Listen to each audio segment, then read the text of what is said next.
Gottlieb Daimler এবং Wilhelm মায়বাখকে আধুনিক মোটরসাইকেলের আবিষ্কারক হিসেবে সাধারণত স্বীকৃতি দেওয়া হয়। তারা 1885 সালে বিশ্বের প্রথম পেট্রোল চালিত 2 চাকার যান ডাইমলার রিটওয়াগেন তৈরি করেন। এটিকেই আধুনিক মোটরসাইকেলের পূর্বসূরি হিসেবে ধরা হয়। কিছু গুরুত্বপূর্ণ তথ্য। আবিষ্কারক গটলিয়েব ডাইমলার ও ভিলহেল্ম মায়বাখ। দেশ জার্মানি। বছর 1885।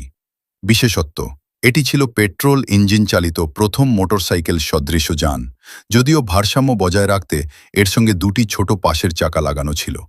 এর আগে বাষ্পচালিত 2 চাকার যান তৈরি হয়েছিল, কিন্তু পেট্রোল ইঞ্জিন ব্যবহার করে মোটরসাইকেলের যুগ শুরু হয় ডাইমলার ও মায়বাখের এই আবিষ্কারের মাধ্যমে।